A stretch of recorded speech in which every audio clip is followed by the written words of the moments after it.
السلام علیکم ورحمۃ اللہ وبرکاتہ۔ ہمارے ہاں کچھ لوگ چھوٹے بچوں کے پیشاب کو ناپاک نہیں سمجھتے۔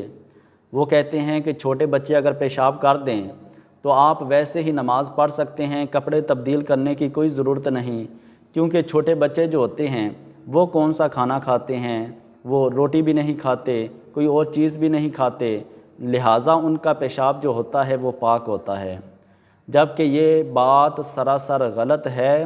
چھوٹے بچے کا پیشاب بھی اتنا ہی ناپاک ہوتا ہے جتنا کہ ایک بڑے انسان کا ہوتا ہے، لیکن اس میں فرق یہ ہوتا ہے کہ اگر چھوٹی بچی پیشاب کر دے تو اس کو ویسے ہی دھویا جائے گا اس جگہ کو جیسے ایک بڑے بچے کے پیشاب کو دھویا جاتا ہے، اس کو اچھی طرح رگڑ کے دھویا جائے گا۔ اور اگر ایک چھوٹا بچہ پیشاب کر دیتا ہے تو پھر اس پر پانی پھیر دیا جائے تو اتنا ہی کافی ہوتا ہے۔ نبی کریم صلی اللہ علیہ وآلہ وسلم آپ نے فرمایا کہ اگر چھوٹی بچی پیشاب کر دے تو اس کو اچھی طرح دھو، اور اگر ایک چھوٹا بچہ پیشاب کر دے تو اس جگہ پر صرف پانی پھیر دیا جائے تو اتنا ہی کافی ہے۔ لہٰذا چھوٹے بچے کا پیشاب بھی ناپاک ہوتا ہے، اس سے بچنا چاہیے۔ اللہ عز و جل عمل کی توفیق عطا فرمائے۔